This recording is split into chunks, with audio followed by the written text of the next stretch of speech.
If you sell anything, but definitely if you sell anything live over the phone or in person or anything like that, then you're definitely familiar with sales objections. So today we're going to learn how to neutralize or how to counter the 10 most popular objections in coaching discovery calls. Now, to be fair, these are the 10 most common objections when anyone is selling anything, but let's go ahead and jump in here. Welcome back, everyone. I'm Alan, and on this channel, we learn everything about booking high-ticket discovery calls and clients. Now, before we get started here, it's extremely important to note or to point out that you should absolutely not confuse complaints with objections, or kind of the same idea, don't confuse objections with rejections. In other words, no matter how great your product, service, or offer is, most clients or prospects will naturally feel hesitant, will naturally give objections. Oh, what about price? Oh, what about this? Oh, what about time? This is not weird. This does not mean that your product is bad, that your message is bad. Well, it might mean that a little bit if you're getting too many objections, but you get the point here. So let's go ahead and jump right in to how to neutralize the 10 most common objections and of course what they are. Now, our first common objection for today, I'm sure you'll be familiar with this one, is, but I just don't have the money. Now, there's a few ways to neutralize this objection actually. The first way is to emphasize ROI, or return on investment. So if you are asking for, let's just say $1,000, you want to show them how giving you that $1,000 will equal them getting $5,000 back, or just any type of variation like that, which leads to high ROI. You can and also should emphasize the emotional return as well. So for example, wow, but your family will be able to be secure financially, but you will be able to control your time and location freedom, but your business will be able to run on autopilot. So just pretty much any of these ideas is much more emotionally based. Another way to counter the money objection, or the money resource objection, I should say, is to have a great offer. Now, I have a whole nother video on how to make a great offer. I'll go ahead and link that here, by the way. But the point is that if your offer is compelling, it gives a strong guarantee, it focuses on a niche, it gives bonuses and all of that good stuff, then the price objection should kind of go away with that huge ROI promise. And one last tactic to deal with the pricing objection is surprisingly effective actually, which is to offer a pricing or a payment plan. So if you're selling something that costs $5,000, maybe somebody might not want to pay $5K up front, but if you say, well, I can offer this to you in 5 payments of $1G, that seems so simple, so like elementary, let's say, but it works a ton. Now, my two favorite responses to the money objection or the money complaint are actually these. Number one, oh man, that sounds expensive. Yeah, it does, it is. Sign here. The second response to this is, oh, is that too much? No problem. What should we remove from this offer to make it more affordable? Now, if you've structured your offer as compelling as you should have, then obviously they're not going to want to get rid of anything there. The next objection to prepare for is bad timing. So in other words, yeah, I love what you're doing, this seems great, but now just isn't the right time. Now in this case, you want to agitate the problem. I know some people call this twisting the knife, where you make the problem not seem worse, you just remind them how bad it is. You should also emphasize the cost and pain of inaction. In other words, of doing nothing. So you want to probe a little bit. Well, what will happen if you don't take this decision? What will happen in 6 months? How much money will you lose? How much revenue will be foregone or lost or anything like that? And bonus points if you can actually come up with an exact hard number. Better yet, if you could get them to come up with that number about the actual cost of inaction. And since they're the ones talking about timing,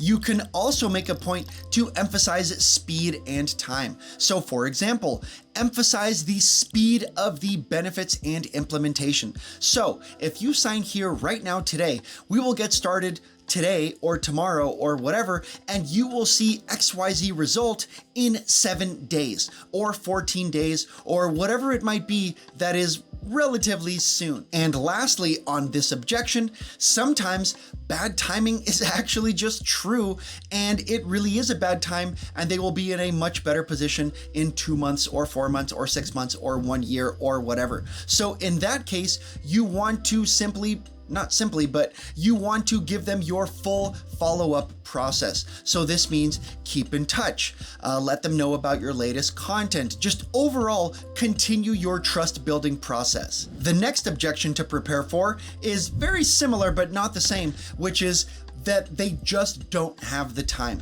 So we just mentioned about bad timing. So they will have the time at some point in the future. But this objection is about they just don't have the time now, nor will they have it anytime in the near future. This one is pretty straightforward actually, which I'll assume that your product or service or offer does do this, but in this case, if somebody says, I just don't have time to pursue this offer right now, then you can let them know that that's exactly what your offer is intended to fix, to give them more time. So they are saying that one of their problems is a lack of time.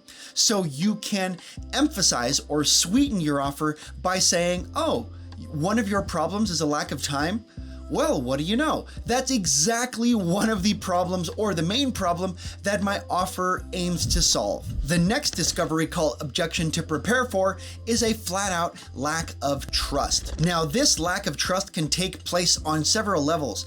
They can distrust the vehicle you're selling them, or more importantly, and probably more likely, they just flat out don't trust you to deliver the results that you're promising. So like I mentioned earlier, there is a lot more about how to build trust, which we can talk about here. But the point is that a few ways that you can build trust in yourself or your business or your offer is, let's just start with number one, to choose a niche and audience, a specific niche and audience. So if you're telling somebody, I only work with marathon runners, that allows people to say, hey, that's me. Or I only work with software developers or people looking to switch out of their career, or coaches or consultants or whatever it might be. Focusing on a specific niche and outcome can definitely build trust. Two more great tactics to build trust are number one, refer them to your free content. Now, this might be a book you mail them, or YouTube videos, or your Instagram account, or whatever it might be, just content where they can absorb your knowledge and your expertise and your genius for preferably at least a few hours. And it's probably no surprise that one of the best ways to build trust is with testimonials and case studies. So in other words, oh, you are a marathon runner who wants to shave 5 minutes off of your best time? Here are a bunch of marathon runners which I helped shave 5 minutes off their best time. Or here are 5 other businesses that I reduced their churn rate, or I increased their lead amount, or I increased their conversion rate, or their follow-up rate, or their whatever it might be. The point is that almost nothing works better than showing somebody, hey, here is somebody else who I've already helped to do this. So what objections have you heard on your discovery calls, or strategy calls, or clarity calls, or whatever you want to call them? Let us know in the comments below. The next high-ticket objection to prepare for is just flat out fear. Now, there's a few ways to look at this. One way to look at it is even if they agree to buy from you, buyer's remorse is a natural instinct that befalls, or that affects everybody, I should say. So no matter how great your offer or your trust or your whatever might be, it is human instinct, psychology, whatever you want to call it, to distrust, especially right after they decide to say yes. Now, probably the best way to counter this is with stories. Now, I know we just mentioned testimonials in the last point, but this is a little bit different because these stories, they don't necessarily have to be case studies or testimonials or people that you have already worked with. So literally any stories. These could be stories about you, about your past, about past clients, even about celebrities or somebody that you have zero connection to, is just telling them any stories about somebody who was in a similar position to them, They followed a certain type of process, and then they got a certain type of result, that the human brain is programmed to process stories better than any other type of input, let's say. So stories can actually be your best tool to get them to believe or to persuade them into anything. You also want to reassure them that they are not your first attempt. Now, I know that the last point is kind of similar to this. So the last point is about building trust. This point is about eliminating fear, which is kind of similar, but we'll just continue on here. So no matter what you're selling, your prospect does not want to think, or better yet, they want to not think that they are not the first person that you're doing this with. So one way or another, just communicate that point. And on top of that, another great way to reduce fear is to emphasize your understanding and empathy. Now, this can actually bring anyone to your side in any situation, but the point here is that you want your prospects to think or to know or to perceive that you understand their problem, that you empathize with them, that you understand the situation they're in, the fears they're in, the problems they're dealing with, and like specifically, you want them to feel that you understand what they are feeling like. And of course, another great way to deal with fear or to counter it is to present them with your over-the-top guarantee. The next discovery call objection isn't exactly an objection, but it is extremely important, so I do want to address it here, which is this. If your prospect says something like this, but what do I do about this? But what should I do about my content marketing? But what should I do with my sales funnel and this step? Short story, the best answer you can give to some type of specific advice requesting information or query is to tell them something like this. Wow, that's a great question. If you book a 1-hour call with my blah, blah, blah program, then we can definitely go through all of that. Or it doesn't even have to be paid. It could be your free 20-minute call. It could be your straight up $5,000 program, whatever it is. If somebody asks you, hey, what should I do about this? You should absolutely not give them free advice or consulting. Instead, you should let them know, wow, that's a great question.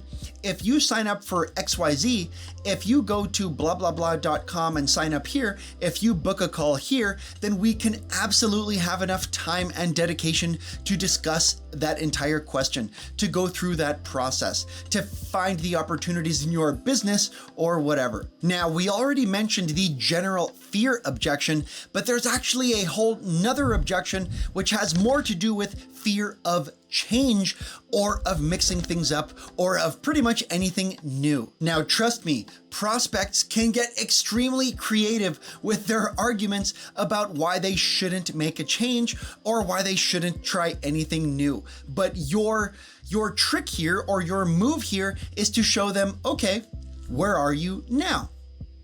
Great. Where do you want to be in the future, or what's your goal metric or whatever that might be? Then show them the results they're getting now versus or against the results that they can get if they would or if they hire you. One last point on this is to emphasize the ease of transition. So this is another huge point that I've discussed on other videos, but the point is that if they have a fear of change, regardless of the degree or the level of the scope or whatever, you want to show them that, oh, it's super easy. Sign up with me, we'll take care of it right away. Oh, sign up with me, we'll do it in 1 week.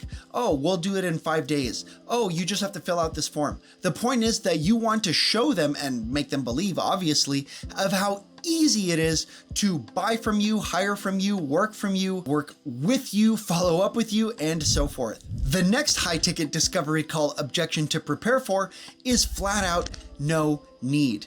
Wow, well, that's great that you do Instagram, blah, blah, blah. That's great you do TikTok, YouTube, sales funnel, blah, blah, blah.